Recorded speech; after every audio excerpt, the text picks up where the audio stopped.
नमस्कार दोस्तों, स्वागत है आपका हमारे YouTube चैनल पर, जिस पर हम आपको बताते हैं कि किस तरह वशीकरण किया जाए। किस तरह वशीकरण के माध्यम से आप किसी को अपना बना सकते हैं। कोई आपसे रूठ गया है, नाराज़ है या किसी से कोई काम आप करवाना चाहते हैं, तो किस तरह आप उसे अपना बना सकते हैं, किस तरह आप उस व्यक्ति से अपना काम करा सकते हैं। लेकिन ये सब आप तभी कीजिएगा तब आप इस बात के लिए श्योर हों कि आपको उस व्यक्ति को वश में करना है।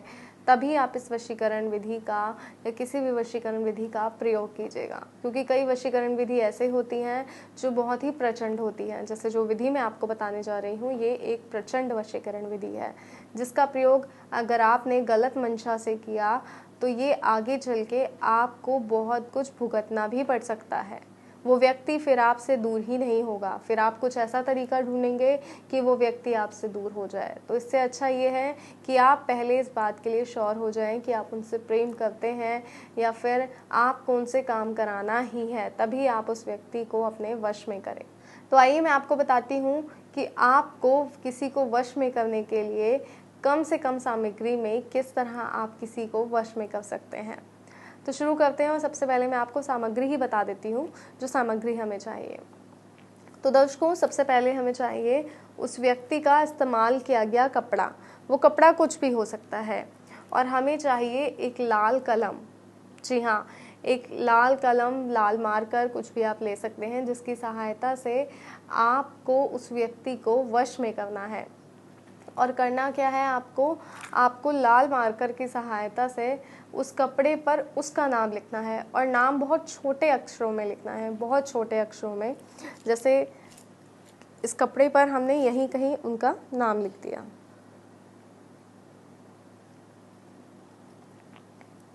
इस तरह हमने नाम लिख दिया और इसको अंदर की तरफ दबाकर फोल्ड कर दिया इस तरह। और इसके बाद इस कपड़े को आपको 7 दिन तक अपने पास रखना है। जी हाँ, 7 दिन तक इस कपड़े को आपको अपने पास ही रखना है, अपने से अलग नहीं करना है।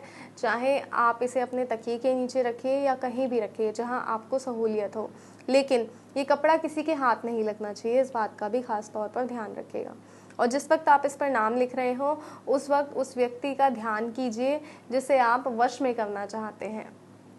जी हाँ, और उसके बाद 7 दिन बाद इस कपड़े को बाहर कहीं ले जाकर आपको जला देना है। इसकी राख को आपको अपने पैरों से कुचलना है, अपने पैरों से मसल देना है। जैसे ही आप इसकी राख को, इस कपड़े की राख को, जले हुए कपड़े की राख को आप अपने पैरों से मसलेंगे, वो व्यक्ति पूरी तरह आपके वश में हो जाएगा। जी हाँ, ये एक सरल और सटीक तरीका है किसी व्यक्ति को पूरी तरह अपने वश में करने का। और ये कैसे हो सकता है, ये मैंने आपको बताया, लेकिन इस विधि का प्रयोग बहुत ही संभल कर कीजिएगा कि ये करते वक्त कोई आपको ना देखे। ना उस वक्त जब आप कपड़े पर व्यक्ति का नाम लिख रहे हो, ना उस वक्त जब आप इस कपड़े को जला रहे हो।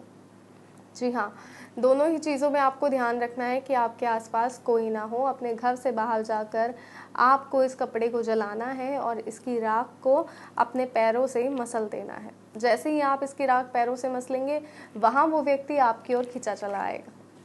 वो सिर्फ़ और सिर्फ आपका हो जाएगा, चाहेगा आपके साथ समय व्यतीत करना, आपकी बातें सुनेगा। फिर आप उससे कोई काम करवाना चाहते हैं, आप चाहते हैं कि आपके लिए वो कोई कार्य करे, जो आप कार्य उसे बोलेंगे वो कार्य वो ही करेगा। ऐसा ही होगा, लेकिन ये तभी होगा जब इसे आप सही तरीके से करेंगे और सही तरीके से इस विधि को अपनाएंगे। तो कोई और समस्या है, कोई जानकारी है जो आप चाहते हैं, तो स्क्रीन पे जो नंबर दिखाया जा रहा है उस नंबर पे कॉल करें, जानकारी लें। कोई ऐसी समस्या जिसका समाधान नहीं हो रहा है, या कोई वशीकरण जिसे कर कर कर आप थक गए हैं लेकिन आपका वशीकरण सार्थक नहीं होता, तो ऐसा क्यों होता है वो आपको बताया जाएगा। आप फ़ोन कीजिए, जानकारी लीजिए, अपनी समस्या का समाधान लीजिए और अपने आप को खुशहाल रखिए, क्योंकि जब हमारे अपने हमसे रूठ जाते हैं तो हमारा जो जीवन है वो बहुत ही दुखद हो जाता है। तो इस दुखद जीवन से बाहर आइए, अपने आप को खुशहाल रखिए, फ़ोन कीजिए और अपनी समस्या का समाधान कीजिए। फिलहाल दीजिए इजाज़त, फिर हाजिर होंगे एक और नए तरीके के साथ। जय माता दी।